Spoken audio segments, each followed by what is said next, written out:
following is a local resident producers program. The program content is the sole responsibility of the producer and does not necessarily reflect the views or policies of CATV2, Oshkosh Community Media Services, the City of Oshkosh, or Time Warner Cable.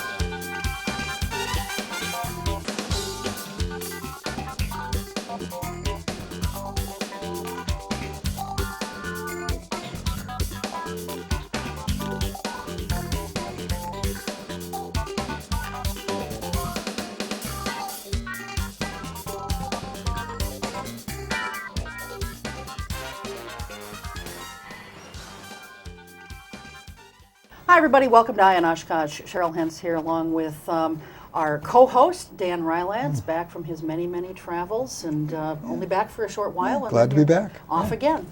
But we're glad you're here for this show this evening. We're having two of our candidates on. They're both running for the 54th Assembly District. To my left is the current Assemblyman, incumbent Gordon Hintz.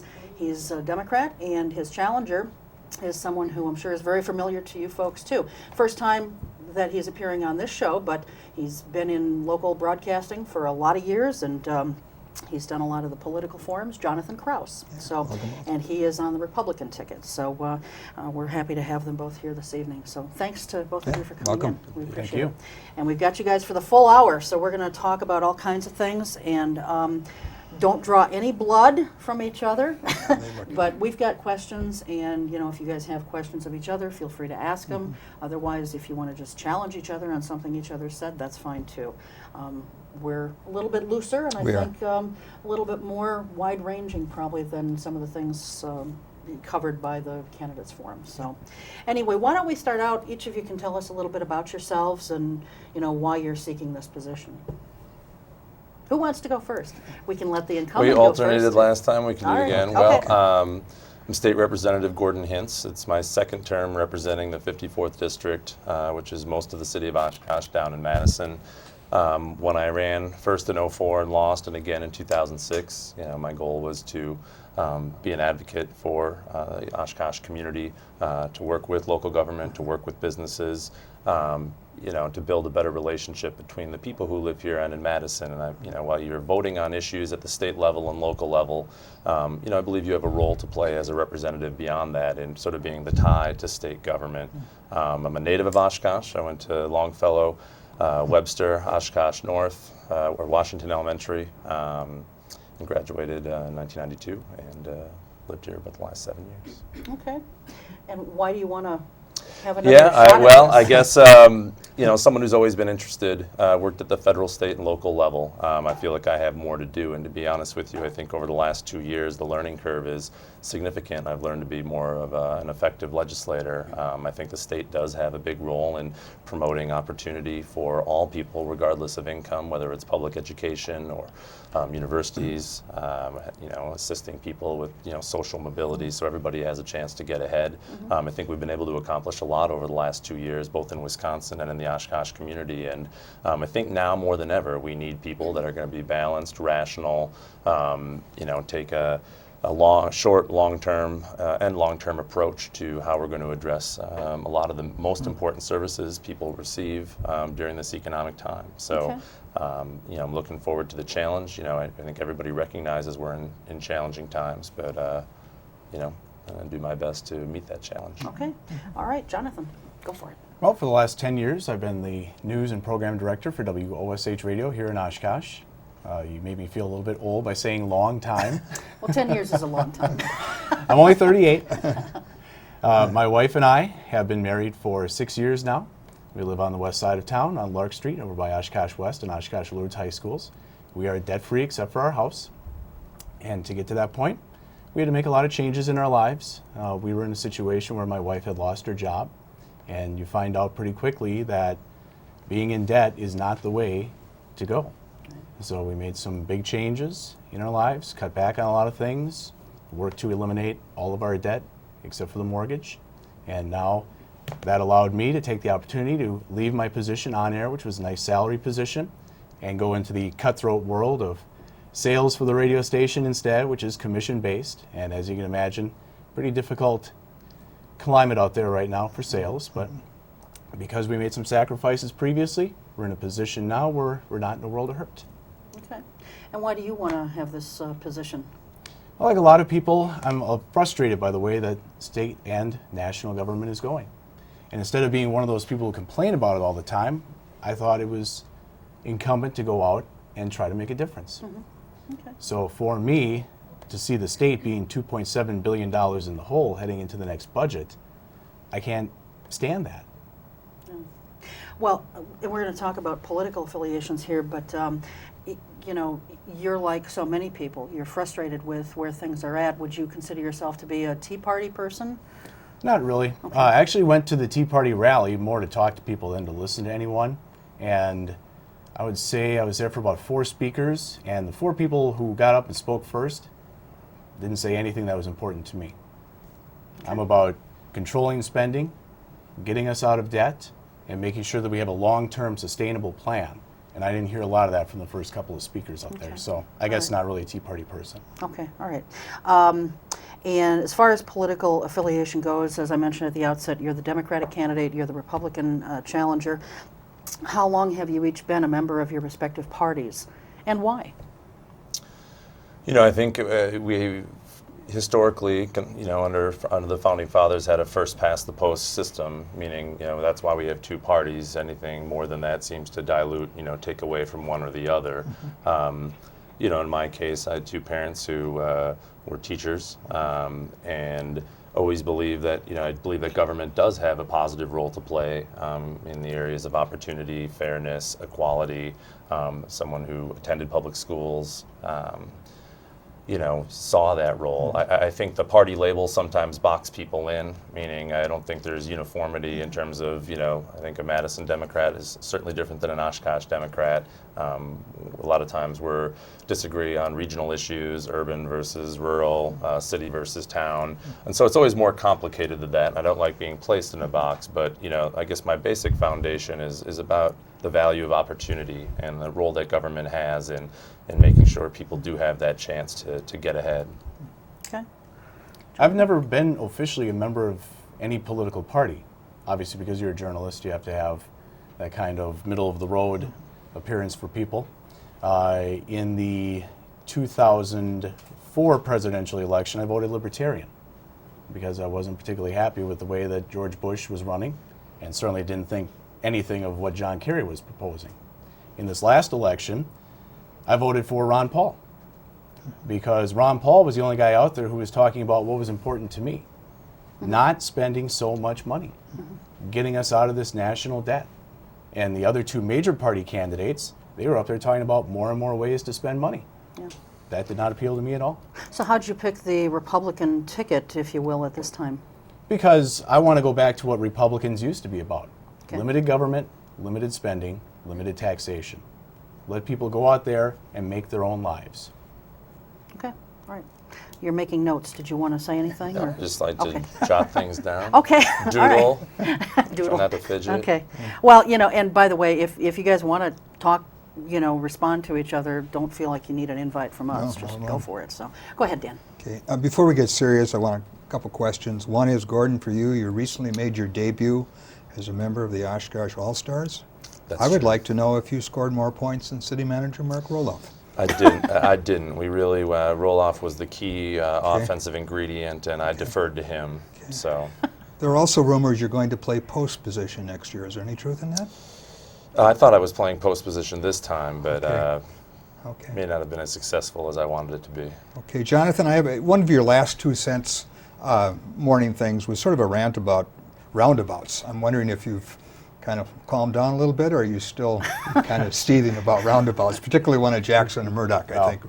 That one I don't go through too much. It was Okay. funny. One of the second time I went through it, I was coming back from doing doors up in the area just north of Menominee Park. Okay. And there was a woman in front of me in the left-hand lane heading west on Murdoch. And she entered the roundabout, and both of us were going to be going straight through there.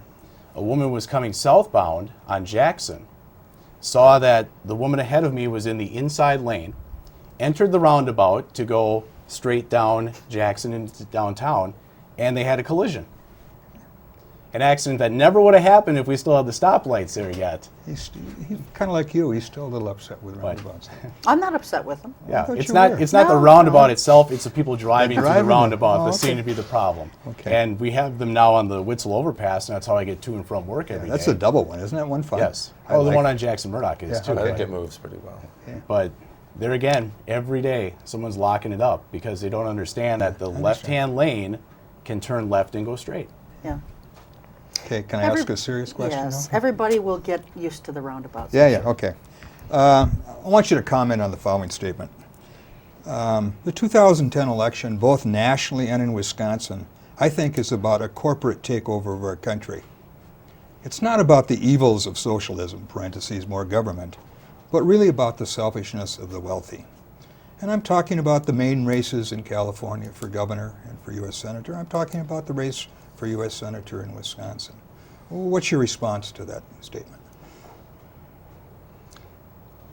I think right now there's obviously anytime the economy is struggling like it is, and a lot of people are struggling, there's a lot of frustration, and of course I think there is a disconnect between a lot of the people that are running and serving, and we know income inequality continues to grow with the top 1% doing much better and the middle class shrinking, and then the people that continue to that run and participate are running for office to promote policies that largely benefit that 1% at the expense of others. So, I'm assuming that's a comment from someone who's sort of recognizing that our system has too much money in it, that there is too much corporate influence both in our election and a lot of the lobbying and governing practices. And I think that is another outlet that you're seeing. I mean, people express themselves during times like right now. I think it's a real frustration. And I think we've gotten further and further away from where a normal person could, run for office. I mean, think about, Bill Proxmire used to shake hands down at Century, and now, you've got people spending tens of millions of dollars, largely of their own money, or having the backing of companies paying directly into the campaign. Now, as a libertarian, is there a kind of a little bit of interest in that statement or not? I don't really consider myself a libertarian. Okay. I just voted that way because the other two weren't saying what I wanted to hear. Okay. But as someone who actually works for a corporation and has family members who work for corporations and friends that work for corporations, I have an appreciation for the fact that they employ a lot of people, provide benefits to a lot of people, become important parts of communities as well. Okay. And I think what happens is we take a look at some corporations and we label them as evil, like Walmart and BP, and lump them in together with more friendly corporations like Mercury Marine or Harley Davidson or the Culver's Corporation or Cumulus Broadcasting for that matter. Okay. So to paint a broad brush and say that all corporations are bad and are trying to control the country, I don't agree with that at all. Okay. And let's not forget that those of us who have 401ks and Roth IRAs, we depend on those corporations to make money, so we get dividends and also see the stock prices rise. But I didn't view your statement so much as a demonization, or No, I whatever didn't. quote that was, as a demonization of corporations, and but as a sort of a disconnect between some of the wealthy participants that are running for offices and advocating for policies that will probably increase the income inequality that exists. And I think there's also a concern in the medium term and long term over social unrest. If you continue to have people with zero opportunities and more money that can be made off of squeezing them, I mean, I think after we saw the 36% pay cuts at Mercury, we saw the executive there get a significant bonus, and I think that was a disconnect that people thought was wrong. I suspect tax policies, and we'll get into this in a little bit, that might come out more clearly. I think it will. Yeah, okay. I have one more thesis question to ask you. First time I ever attended a candidate forum in Oshkosh was when Greg Underheim was running for re-election for the Assembly. And he would always pontificate at the beginning of, you probably know that from the times you asked him questions, but this really struck me. He said, the difference between a Democrat and a Republican is a Democrat is for regulations and a Republican is against regulations.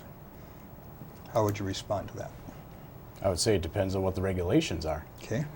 Well, he didn't make that, so you just... I'd say it's another sort of oversimplified thing. I Yeah. mean, that's no different than a Democrat saying, you know, Republicans want to pollute our lakes and Democrats want to protect our lakes. Republicans want to allow Wall Street to totally take advantage of you, and Democrats want to provide protections. It all depends on what your definition of those things is. Well, how about regulation of people's choice, same-sex marriage and civil unions? Would either of you or both of you in support of the repeal of the constitutional amendment that Underheim voted against, I think, 4 years ago? Is that a... I actually agree with Greg's position. That is not the role of a constitution. Okay. To have it as an amendment, you mean? That's right. Yeah, okay. And I opposed it at the time, Yeah. still oppose it, and I think we're seeing, you know, 4 years later, more of a groundswell of Yeah. support and acceptance, both in, you know, public attitudes on it. But when in this position, I represent same-sex couples with children, and our current policies and constitution discriminate against those couples and those children. Okay. Well, while we're on that subject, Scott Walker has said that if he's elected governor, he will move to try to get the Domestic Partnership Act repealed. Where does each of you stand on that? And you know, if elected, would you support a repeal of that act?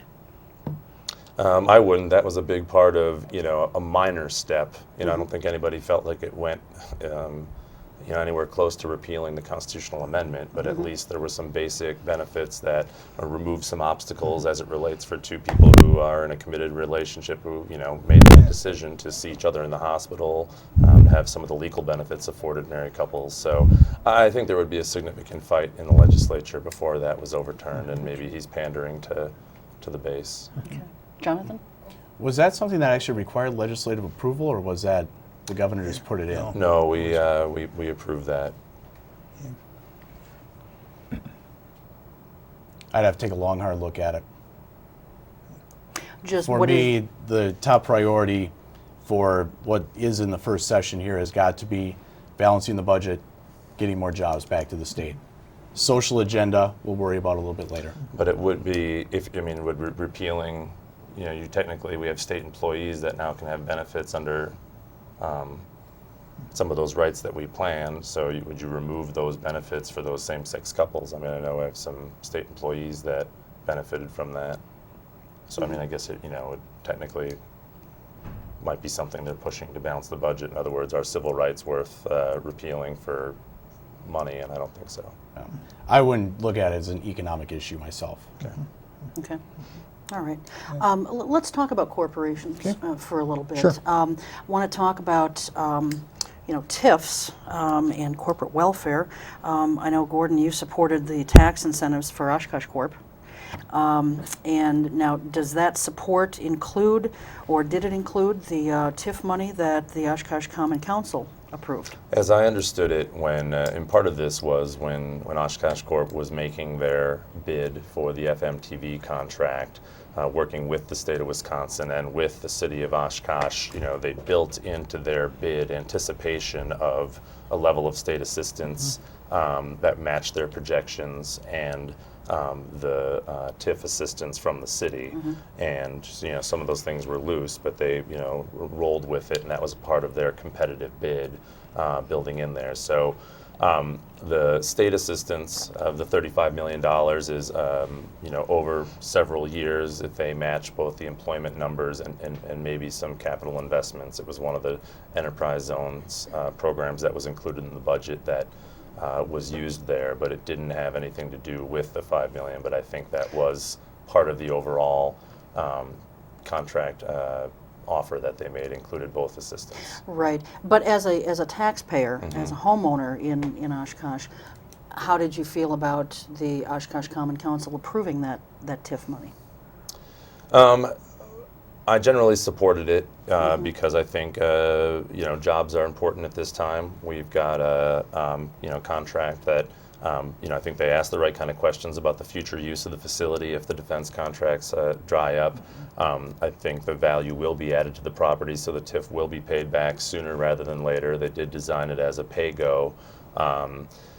And again, I think we need to support one of our bigger employers in any way possible. I understand some of the concerns out there. At the state level, our incentives are only received once jobs are created or retained, meaning we didn't just write a blank check to anybody. It wasn't a $35 million check. You only get that credit per person that you add or hire based on the jobs. And I think that's one of the differences is this is a tax incentive for someone who's producing goods, who has a supply chain of businesses that work with them, not just across the board cuts for maybe someone who sells goods in Wisconsin.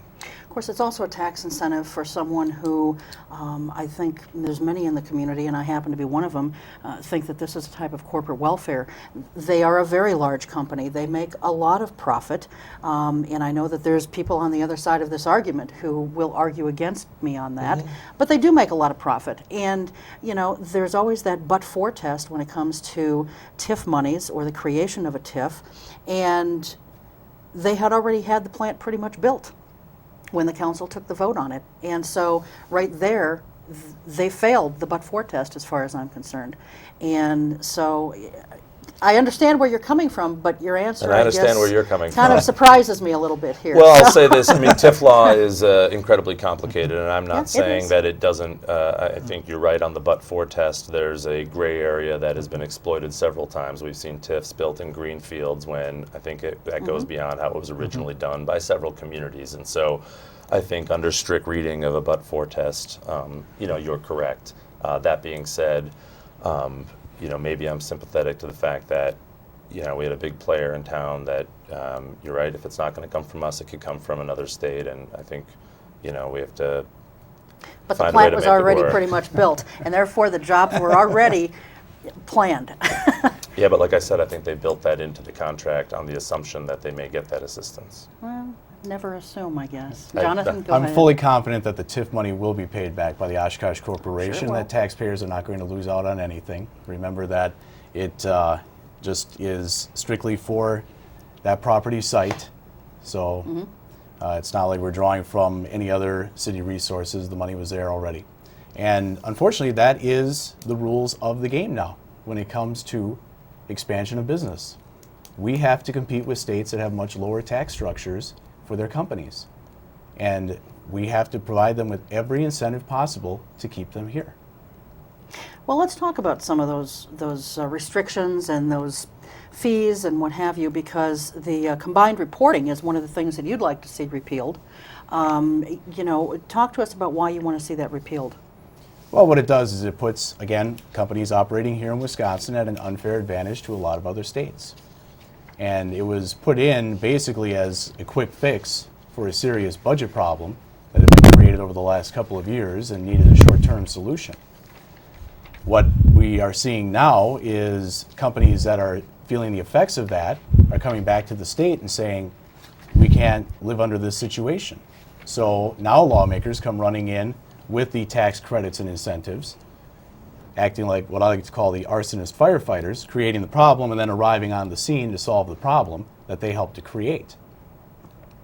But And was now it I really see a- that Kohler is the latest to say but- that they can't make it work here in Wisconsin as well. But Yeah. then none of those companies have said it because of the tax structure, and Harley-Davidson specifically said it wasn't because of combined reporting, and it wasn't a long-term issue, but we lost $5 billion in the last 2 years of revenue due to the economy. I mean, we would have had the budget balanced 3 times over if we had done the same balance, but budget measures that we did because the economy was where it was. It was how do you fill the gap when you have a budget, 60% of which goes to local services, protecting property taxes from going up in a way that is fair. 26 other states have combined reporting, including Minnesota, Illinois, and Michigan. Oshkosh Corp, Keller, Kimberly-Clark all operate in other states that have combined reporting.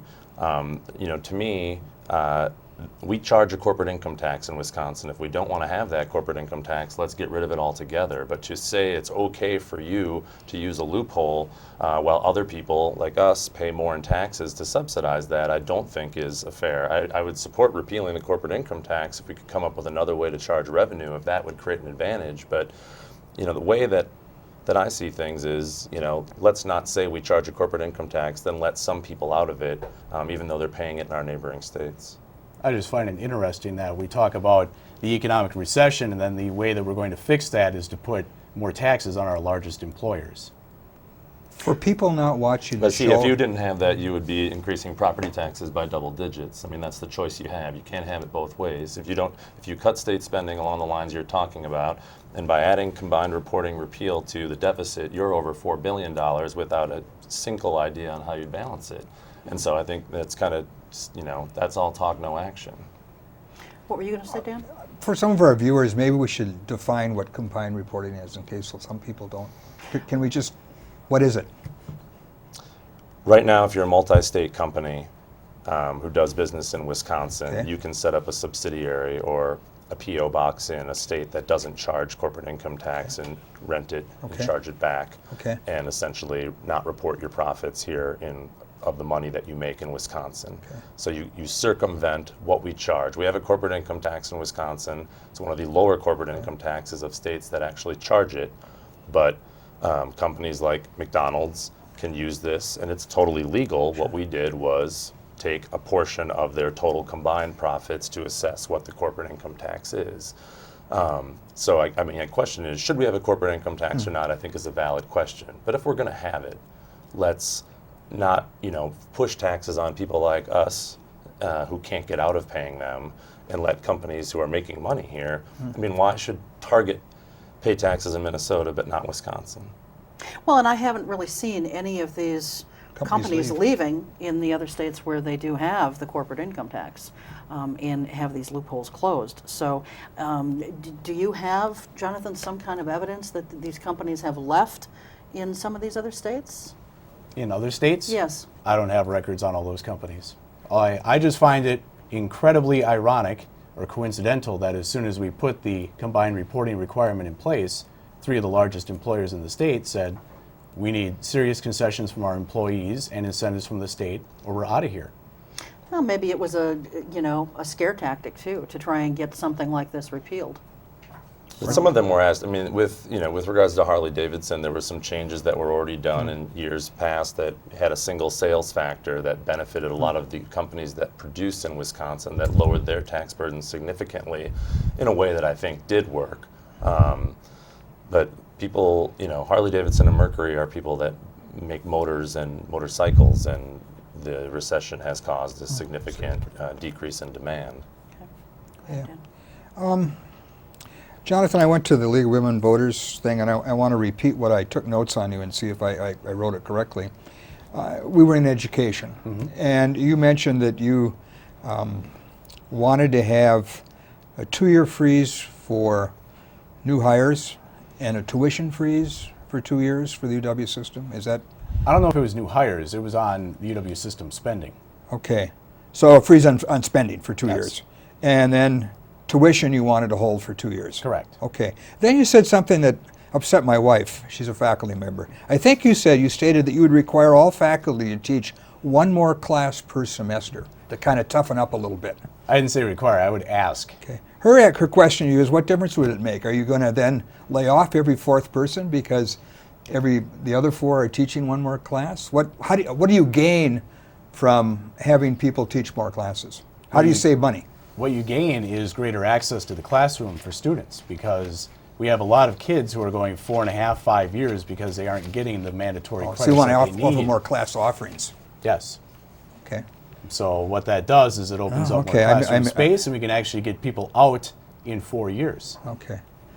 One more question, UWO. As you know, they all gave up a 2% raise this biennium, and they also got stuck with furlough days, which is really a loss of salary. I think it was 16 days for a full-time person and 8 for a half-time person.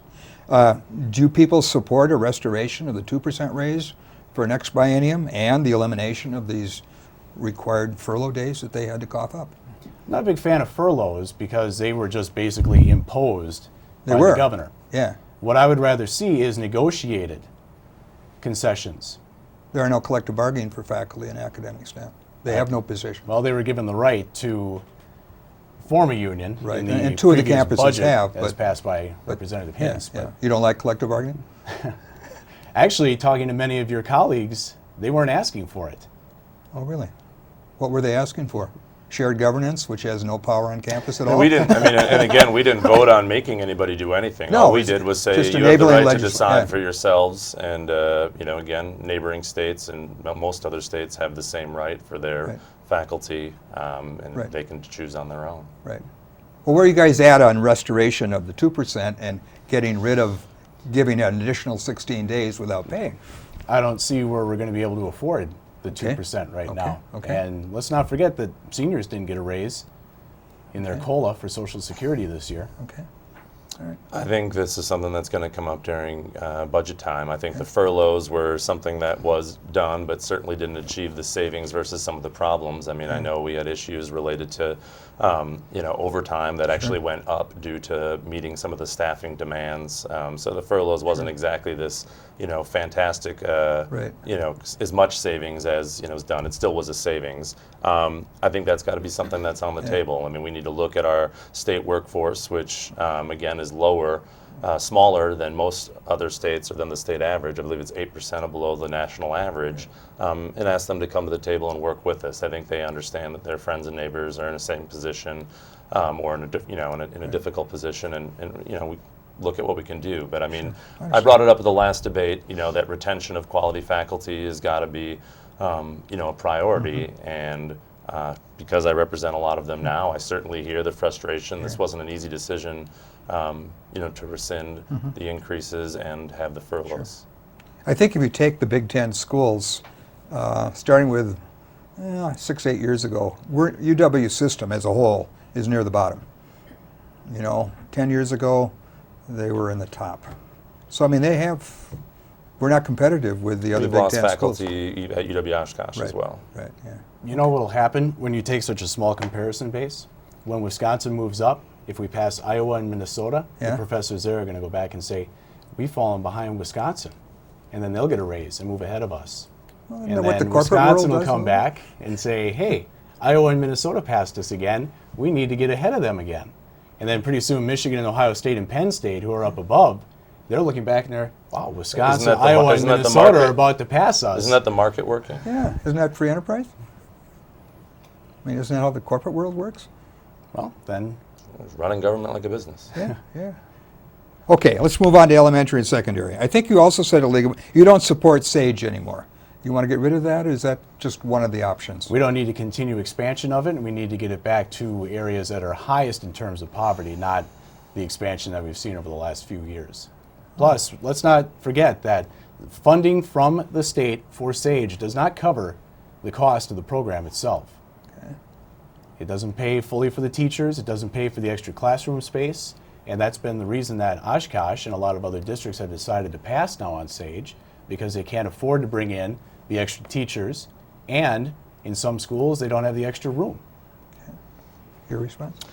Obviously, traditionally it's supported the SAGE program, but I think right now we're already seeing, I've talked to the teachers in the schools right now, not necessarily in the SAGE program, who have, higher enrollment per class than they've had in the past, and they understand the situation they're in, and say they're getting by. Obviously, in an ideal situation, we'd be able to reduce class size, especially in grades where it's been proven effective, and I concur that, especially in areas where there's a need, but part of this is going to have to be a budget decision on how do we best meet the demands of public education within the resources that we realistically have. So an expansion might be difficult.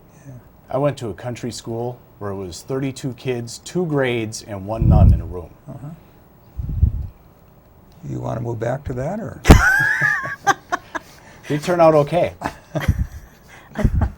Okay, Cheryl, help me. Well, I've got a couple. Neighborhood schools. I've got a couple education-related questions too, Okay. and they're Okay. going to kind of piggyback off yours. Now, Jonathan, we talked about the 2-year spending freeze. Would that be any spending, or a spending only above a certain amount, or would that? What would that really look like? That would be current level frozen out Okay. for 2 years. Okay. All right. And then Because what we've had is actually the state has been giving less to the UW system, but then the Board of Regents just turns around and piles it on the kids. okay.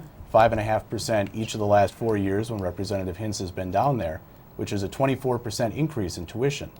Math majors are excited that I got that right. And I don't know of any families here in Wisconsin that got 24% raises in that same period. But one of the things with a frozen budget is the cost to continue for the UW system, and if you're, this is true with just about everything, with utilities, with healthcare costs, for the exact same thing that you had last year. I believe in 2007, 2009, to do the exact same thing as the previous year, it cost $130 million more. So there's something called cost to continue. So a 0% budget is actually a cut to the UW system of $130 million. And then you're saying to the students, are you going to pay the same tuition for $130 million less, or are you going to, one of the things that we tried to do was we significantly increased financial aid for students that were below a certain income. So we weren't pricing people out of the opportunity, but we can't just focus on quantity of graduates. We have to realize that we need to maintain some quality and preserve funding for the university. And it's always going to be a balance in Wisconsin between tuition and state support. In the state, students pay roughly 52% of their total cost of their education, and the rest of the taxpayers pay about, the other half. And that's where negotiation with our employee unions on their benefits is going to help us out. Okay. And that brings me to the next question then, Jonathan. You were calling for educators to agree to benefit reductions to hold costs down instead of layoffs. Now, is that just in higher education, or are you talking higher education as well as K through 12? It has to be all the way through. Okay. I mean, it's systematic, government, all forms. Right now, we're in a world of hurt. And I agree. And Representative Hintz is correct. When you talk to these members at the door, they realize what the situation is. Mm-hmm. And if we go in there and we negotiate and say, okay, this is what we have to have happen to preserve the services that I know that they care about and want to provide. If you can give us a little bit now, I'll be your biggest cheerleader when the good times come back. Mm-hmm. I won't forget that in 2010, you guys helped us out by taking 6% less on what you pay for your retirement or your pension or for your benefits. So how would that work then when it comes to K through 12, and there's the dreaded quid pro quo element that comes into play? How do you get, I don't want to say get around that because that sounds bad, but you know what I'm trying to say. How do you compensate for the things that these folks have already given up in order to get some of the things that they've gotten? What are the things that they have given up? Well, they will. Yeah, I mean, most people will say that. I mean, the pension that is preserved today was a priority during past negotiations, and so you're talking about something that someone's worked for 25, 30 years of their career to preserve. Others maybe got in the system at a lower starting wage as a result of some of the benefits, and so these things are more complicated. I mean, it is, someone's pay, health benefits, pension benefits is their total compensation package, and I guess the thing that we'll always have to look at is if you're reducing that total package, it will be seen as an overall cut, and so there's always going to have to be a trade-off, and who's to say the same people making decisions now are going to be there when good times are around. So it's, I think we should use the carrot approach, not the stick approach, as if there are ways that we can save on healthcare costs by having a bigger pool, or put the pension benefits on the table. I'll say this though, Wisconsin has one of the best, most fully funded pension systems in the country, and yes, I mean, with people retiring and where we are, we do have future costs, but this is one of those things that when you open it up, you got to be, what are the total savings to the state, and is it treating people fairly? I mean, we always say we want to recruit and retain the best educators and best teachers out there, but then when it comes time to pay them or reward them or incentivize getting the best teachers, we don't exactly want to treat them that way. And so, it's sort of a schizophrenic relationship between what we want for our children and then how we want to pay them. Well, but you understand where a lot of folks, including Jonathan, are coming from. Our dollars, our income, and our household budget only will go so far. And it's really kind of being stretched to the max right now. And it's like a rubber band. You stretch that thing, and sooner or later it's going to snap. So what do we do? How do we solve the problem? Well, for all the criticism of the repeal of the QEO, I think we saw the lowest teacher increases. And part of the goal of that, again, with the repeal of the QEO, was to open up bargaining rights to allow these issues to actually be discussed. Healthcare costs have gone up and taken up more of the increases while wages have stayed down. I think you want to be able to put everything on the table. You saw recently that the UAW with Oshkosh Corp rejected a contract mostly over workplace conditions. Here's a non-fiscal issue over the treatment of employees that they want to address. There may be those types of things that are available out there that could be of benefit in the negotiating process that are non-fiscal related that would be a trade-off for some sort of cuts. Okay. All right, and then now, Gordon, you're talking about, you favor increasing the amount of student financial aid, as well as revamping the state's public school funding formula, overhauling federal education requirements, which, according to you, cause unnecessary expenses. Can you kind of expound on these things? Like, let's talk about student financial aid first. I mean, we're already in a world of hurt. All four of us at this table recognize that. Where is the additional money going to come from for additional student aid? I mean, one of the challenges, I don't take it lightly. In a perfect world, I'd love to say that I would freeze tuition or make universities free and no one would have to pay anything. I know when we look at 30 years ago, the state did provide significantly more support as a percentage of its budget. I guess as we see tuition go up, in this country, I believe that, we think anybody should have the opportunity to get ahead, and that's part of the access issue to education. I think, by increasing tuition and making financial aid more of a needs-based, and not in loans, but more in grants, and I know we've had student loan reform at the federal level as well. We need to make sure that the limited dollars we do have are going to those who are most in need. Remember, we subsidize the cost of college education whether you have $1 million or whether you have $0. So I'm just saying it's got to be a priority, and it has been in terms of maintaining affordability. On the other education front that you mentioned, I think the issue is when you talk to public school teachers who are, do it because of their interest in education. I don't know if anybody that's spent 8 hours in the classroom that's doing it for the money. We've required so many mandates, federal testing, all these different standards, and I think it has become overcrowded. At the state formula, we have way too many categorical aids problems. I think we've got a complicated system, and it's not just on the financial side, but on the mandate side and some other things. So, Amen. Again, non-fiscal things that we can look at. I just wonder then why we piled on the education system here in Wisconsin the requirement to teach the history of unions in the state.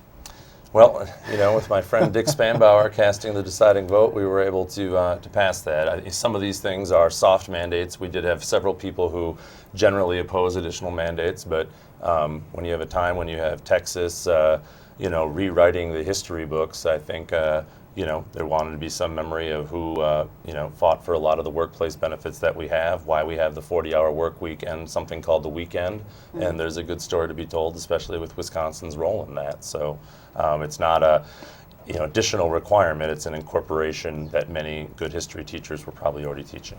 Getting back to the university level, we could also get rid of the Wisconsin covenant as well.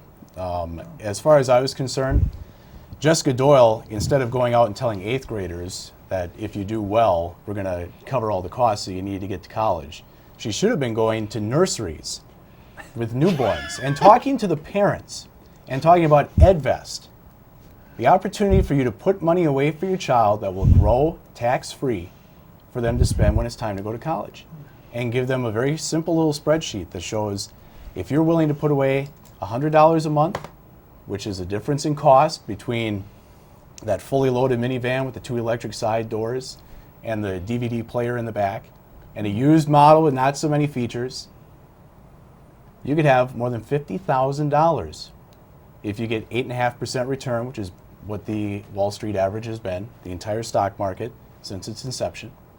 If all you can afford is $50, $600 a year, one Packer season ticket, you can have $24,000.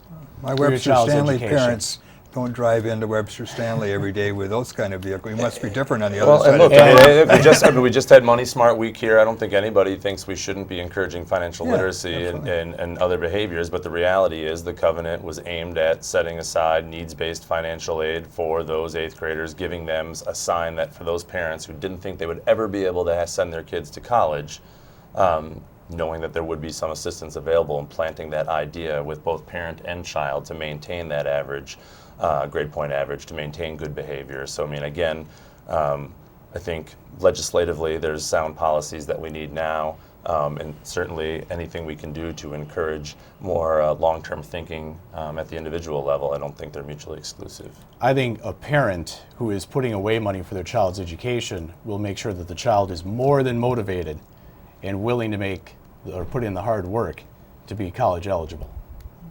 I just want to say this, Jonathan, because, you know, you're bringing up some points here that I think are really, really very good, valid points. Too many people, though, don't have the kind of discipline, I think, or the desire Or that the you money. and your... Well, no. Yeah, they don't.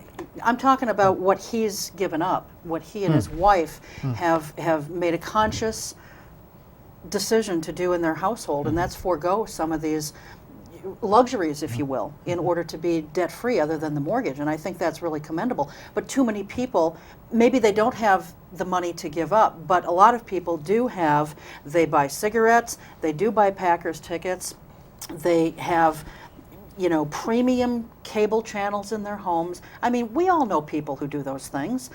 Maybe there's some even sitting at this table. You accept it, of course.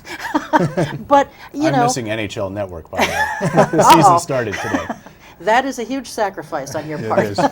But, I mean, I think that's really commendable. But there are far too many people out there who aren't willing to make those kinds of sacrifices if they're able to. And, you know, I think it does come down to making a decision as to, you know, where your true priorities really are, I think.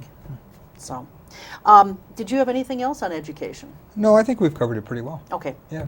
Anything either of you wanted to talk about as far as education goes? Okay, then we're going to move on, because one of the things, Jonathan, you want to do is, you know, kind of get rid of some of the redundancies in state government.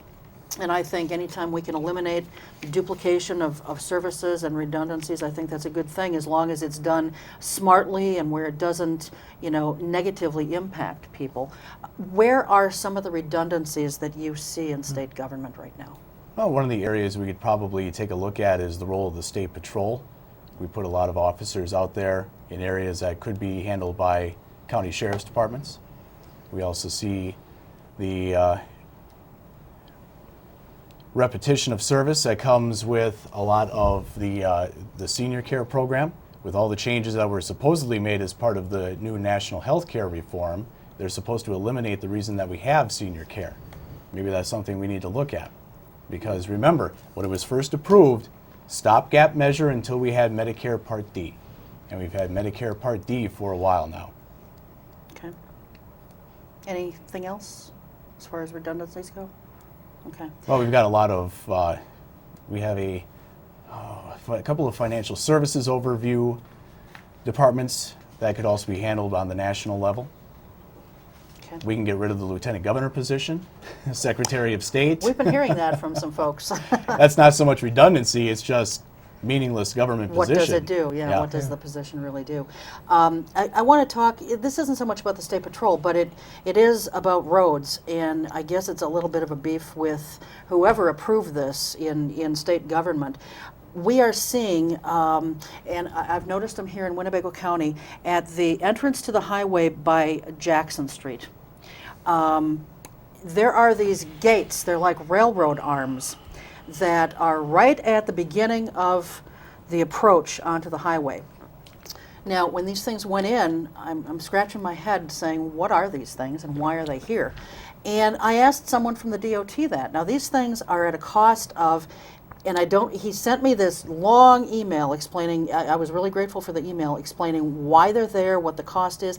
I want to say they were like $14,000 a piece. And they're basically these railroad arms that will go down when that stretch of highway has to be closed for whatever reason. You know, a blizzard condition, heavy fog, an accident, whatever. But someone still has to manually go out and lower these gates.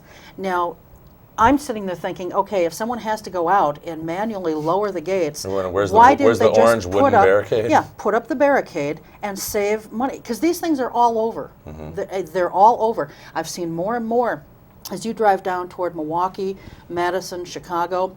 There are more and more of these at every single entrance to the highway.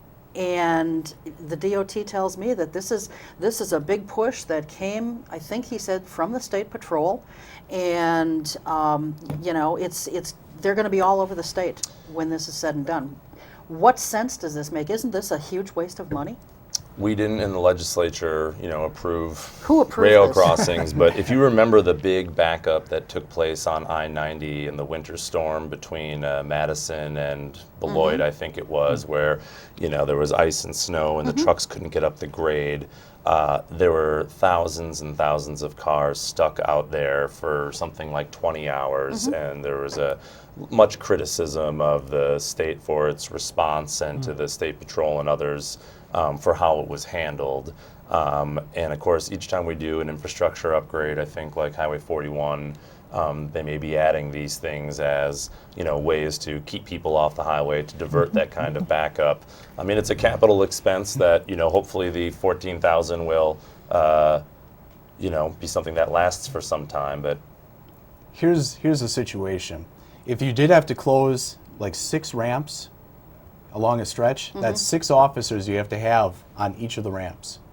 That would Why go do you on. have to have officers there? I mean, just And if you're have going someone to have, go out, put yeah, the gates up. If you're going to have the barricades out, then you have to call in the public works guys, and these always seem to happen at night, terrible weather on a weekend, and you're bringing in guys on OT more than likely just to set up the Yeah, the but they still have to barricades. go out and lower the gates. I mean, if you're going to put One in officer gates, can do all of the gates. well, why can't one and then person respond to the drop scene. off the? Why can't one person drop off the barricades?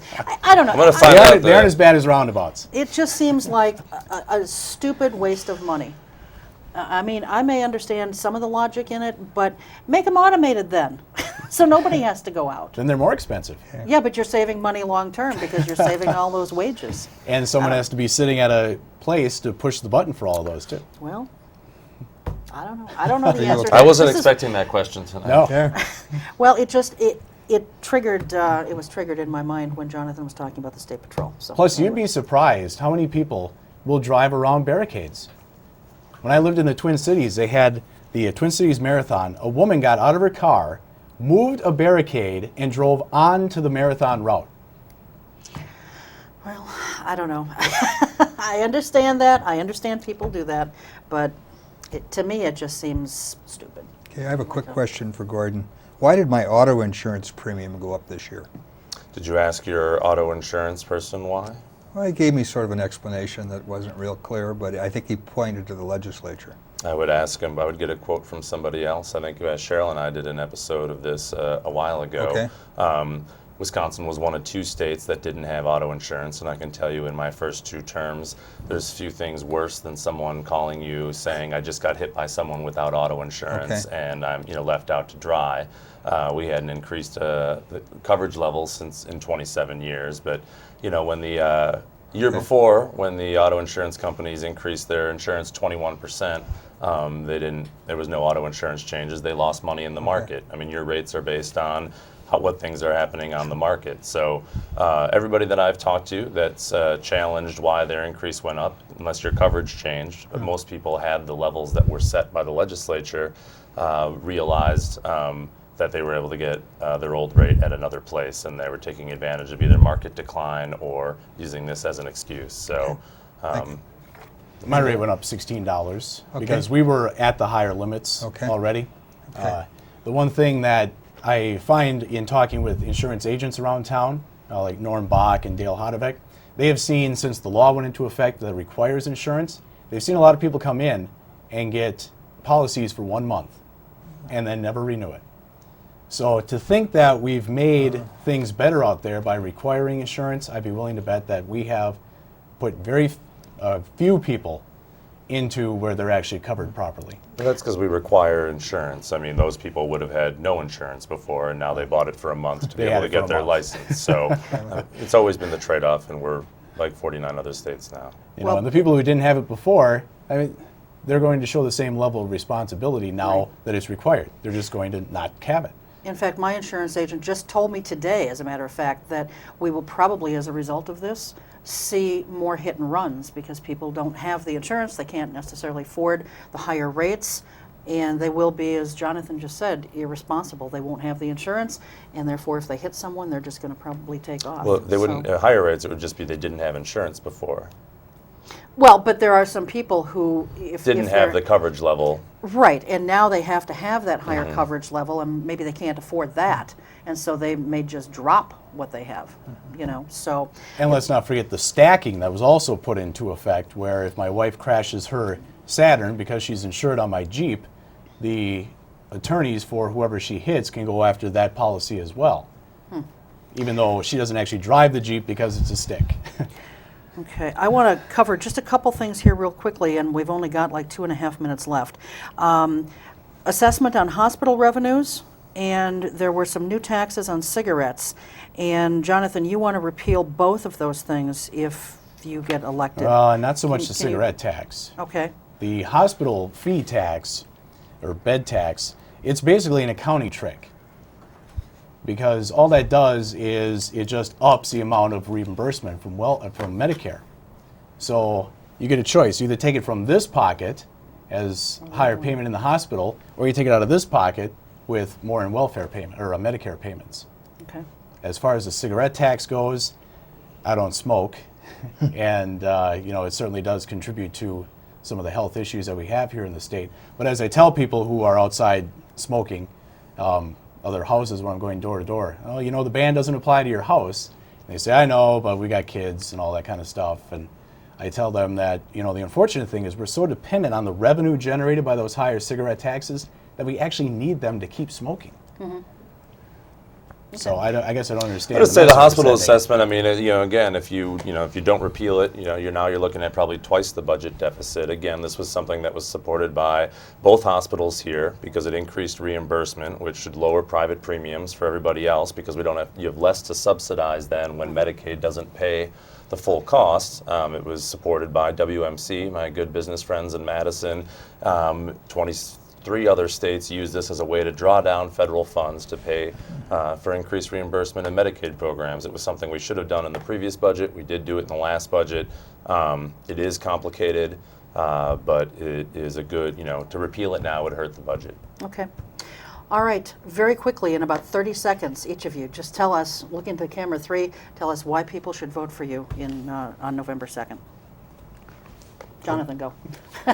Well, first off, I'd like to thank you for the time that you gave us.